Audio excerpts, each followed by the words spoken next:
মাহাদি চট্টগ্রাম থেকে বের হবে না, মাহাদি বুয়েট থেকে বের হবে না, বাংলাদেশ থেকেও তো দু চারটা মাহাদি অলরেডি বের হয়ে গেছে, বের হয় নাই।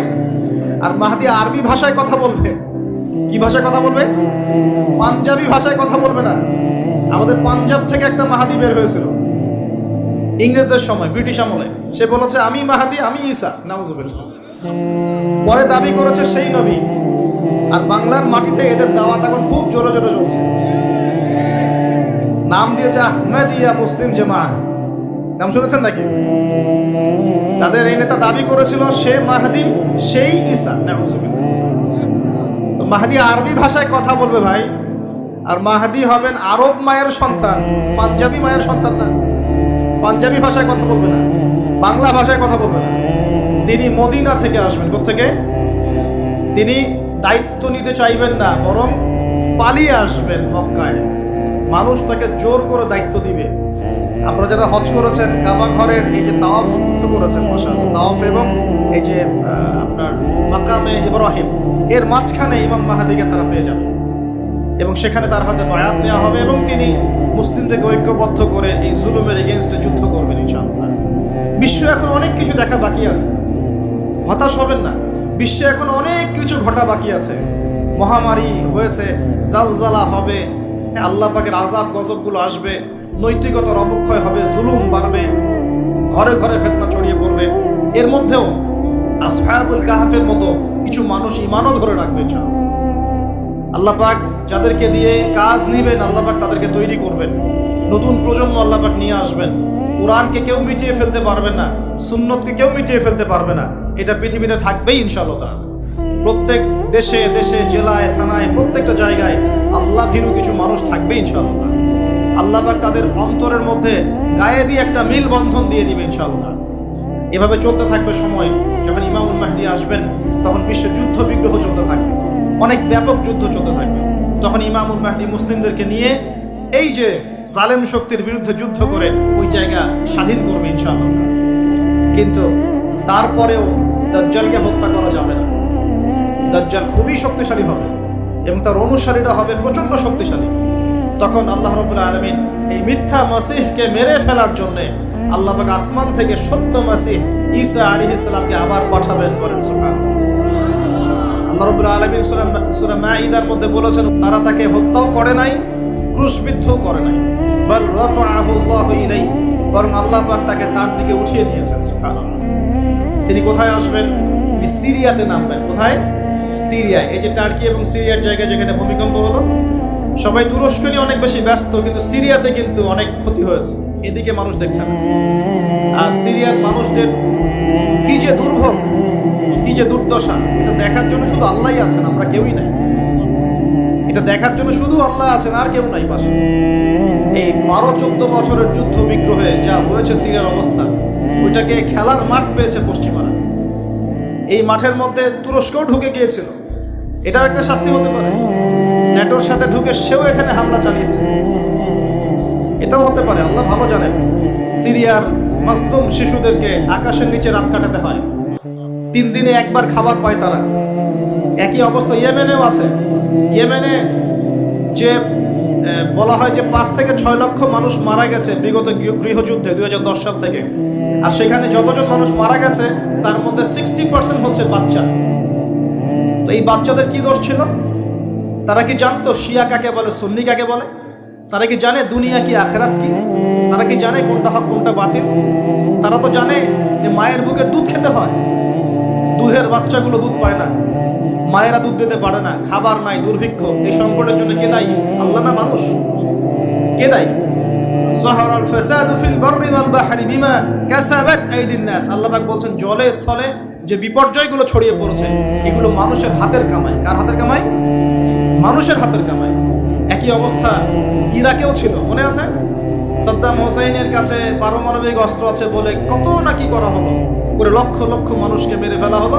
পরে বললো আমরা সরি, আসলে সেখানে কোনো অস্ত্র ছিল না, we are sorry for that. তারা বলে দিল আমরা সরি, ব্যাস লক্ষ লক্ষ মানুষের রক্ত ঋণ শোধ হয়ে গেল। আবু গারিব নামে একটা কারাগার ছিল, এখনো আছে। ওই কারাগারের মধ্যে মুসলিমদেরকে ঢুকিয়ে যে নির্মম নির্যাতন করা হতো আপনারা জানেন না। পাকিস্তানের একজন ডক্টর মহিলা, যে উনি নিউরো মেডিসিন ডক্টর আফিয়া, উনাকে মনে হয় 10 থেকে 12 বছর ধরে এখানে নির্যাতন করা হয়েছে। আপনার বোনকে যদি একবার কেউ খারাপ নজরে তাকায়, আপনার কেমন মনে হয়? আপনার মায়ের দিকে যদি কেউ একবার খারাপ নজরে তাকায়, একটা খারাপ মন্তব্য করে, আপনার কি মনে হয়? আপনার স্ত্রীকে যদি কেউ একটু গায়ে টাচ করে চলে যায়, শ্লীলতাহানি করে, টিস করে, আপনার কি মনে হবে? এরকম লক্ষ লক্ষ বোনদেরকে আমাদেরকে এরকম ধর্ষণ করা হয়েছে দিনের পর দিন। গ্যাং রেপ বলে, গ্যাং রেপ মানে একসাথে 10 জন 12 জন মিলে আমাদের বোনদেরকে ধর্ষণ করেছে।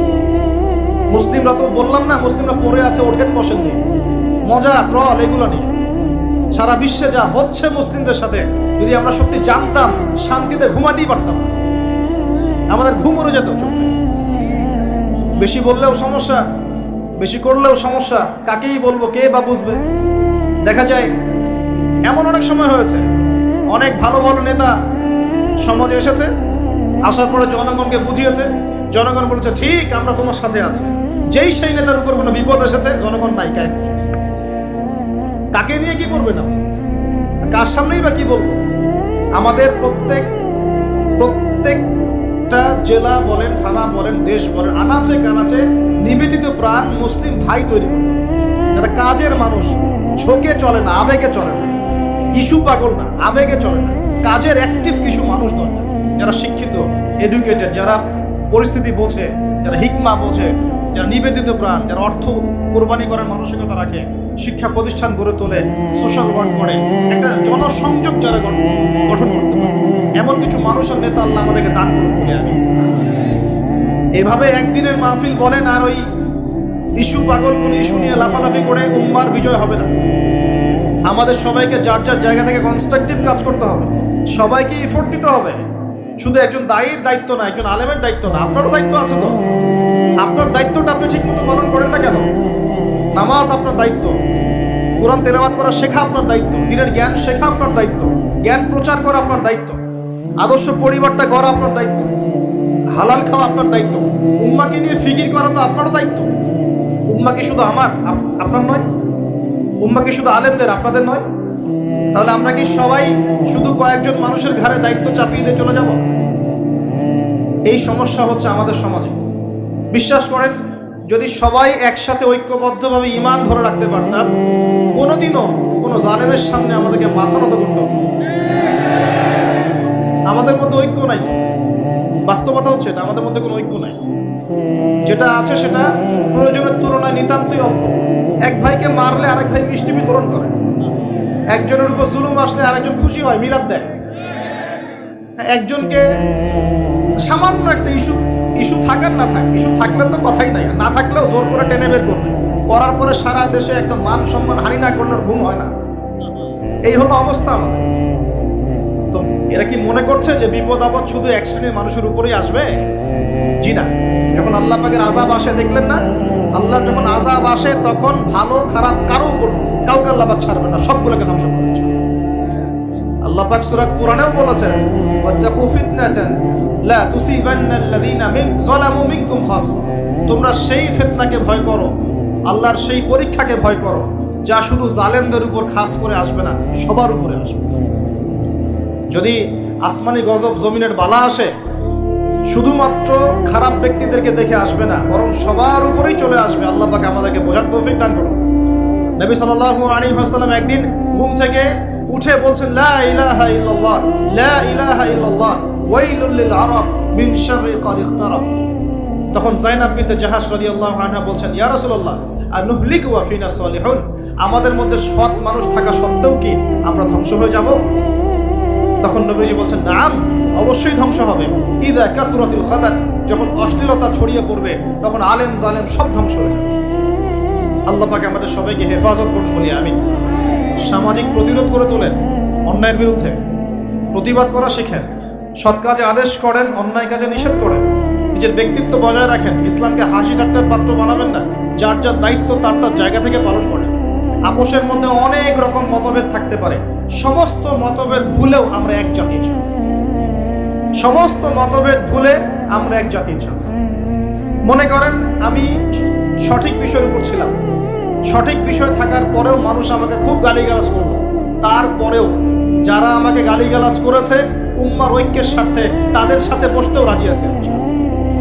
এরকম মানসিকতা থাকতে হবে। উম্মার ঐক্যের স্বার্থে, উম্মার কল্যাণের স্বার্থে যে আপনাকে থাপ্পড় দিয়েছে ওর সাথেও চলতে হবে আপনাকে।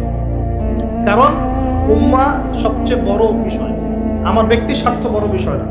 কখনো কখনো বৃহত্তর স্বার্থে ক্ষুদ্রতর স্বার্থ বিসর্জন দিতে হয়। প্রিয় ভাইরা, এটা দাজ্জালীয় একটা সভ্যতার যুগ চলছে এখন। এই ফিতনাগুলো সব ঘরে ঘরে। এখন এখান থেকে যুবক ভাইদেরকে একটু বোঝাই, প্লিজ আমার দিকে দেখেন। দাজ্জাল খুব ভালো করেই জানে যে তার এই বিশ্ব শাসনের পথে বাধা হচ্ছে মুসলিমরা। কারা? আর সে খুব ভালো করেই জানে মুসলিমদের মধ্যে সবচেয়ে বেশি বাধা হচ্ছে যুব সমাজ। যদি যুব সমাজ আল্লাহর ঈমান এবং রাসূল সাল্লাল্লাহু আলাইহি ওয়াসাল্লামের আমল এই দুটোকে নিয়ে যদি তারা পথ চলতে পারে তাহলে তাদেরকে প্রতিহত করা এত সহজ নয়। এটা কিন্তু দাজ্জাল খুব ভালো করে জানে, ঠিক এই এবং তার অনুসারীরাও খুব ভালো করে জানে। এই কারণেই যুবকদেরকে আল্লাহর রাস্তা থেকে সরিয়ে ফেলার জন্য দাজ্জাল এবং তার অনুসারীরা কিছু ফাঁদ দিয়েছে আপনাকে, ট্র্যাপ। যুবক ভাই একটু ভালো করে শোনেন। প্রথম ট্র্যাপটা আপনাকে দিয়েছে, আপনাকে দুনিয়াতে আসার যে জীবনের লক্ষ্য উদ্দেশ্য, আল্লাহর ইবাদত করা, আল্লাহর দ্বীন প্রতিষ্ঠা করা, জান্নাতে যাওয়া, এখান থেকে সরিয়ে দিয়ে দুনিয়ার প্রতি মহব্বত দিয়ে দিয়েছে আপনার ভিতর। দুনিয়া আসক্তি আপনার মধ্যে দিয়ে দিয়েছে। সারাদিন চিন্তা, একটা চাকরি, একটা ব্যবসা, একটা বাড়ি, একটা গাড়ি, একটা স্ট্যাটাস, অলওয়েজ এই ফিকির। এই ফিকিরটা, এটাকে আমরা ইংরেজিতে বলি মেটেরিয়ালিজম বা বস্তুবাদিতা। এই বস্তুবাদিতা আপনার মধ্যে ঢুকিয়ে দেওয়া হয়েছে। খুব সতর্ক থাকবেন, 1 নম্বর। 2, আপনার সামনে নারীকে সহজলভ্য করে দেওয়া হয়েছে। মেয়ে নারী, এই নারী জাতিকে আপনার সামনে সহজলভ্য করে দেওয়া হয়েছে। অনলাইন অফলাইন যেখানেই যাবেন নগ্ন নারীকে আপনি সামনেই পাবেন। মাত্র 1000, 1500 টাকা দিয়ে মানুষ জেনা করতে পারে, এখন রাত কাটাতে পারে, কেউ বাধা দেওয়ার নাই। কিন্তু যদি হালালভাবে বিয়ে করতে চান পদে পদে বাধা পাবেন না, পাবেন না? হালালভাবে বিয়ে করতে চাইলে পদে পদে বাধা পাচ্ছেন, কিন্তু জেনা করতে গেলে আপনাকে কেউ বাধা দিচ্ছে না। একটা ছেলে চাইলেই হোটেলে রাত কাটাতে পারে এখন। আর এখন ফ্রি মিক্সিং এর যুগ, আর ছেলে মেয়ের অবাধ মেলামেশা। বিয়ের আগেই দেখা যায় ছেলেরা মেয়েদের সাত ভোগ করে, মেয়েরা ছেলেদের সাত ভোগ করে। এবং এই পরিসংখ্যান দিন দিন বাড়ছে বাংলার মাটিতে, বাড়ছে না? এটা আপনাকে আল্লাহর পথ থেকে সরিয়ে দেওয়ার জন্য মহিলাদেরকে অস্ত্র হিসেবে ইউজ করা হচ্ছে। খুব খেয়াল রাখবেন, আল্লাহ পাক বোঝার তৌফিক দান করুন। 3 নাম্বার, আপনার সামনে দারিদ্রতা, বেকারত্বের একটা হতাশা দিয়ে দেওয়া হয়েছে। দারিদ্রতা, আমার চাকরি হচ্ছে না, ক্যারিয়ার কি করব, হ্যাঁ বেকার হয়ে থাকলাম, এইসব হতাশা আপনার মধ্যে ঢুকিয়ে দেওয়া হয়েছে।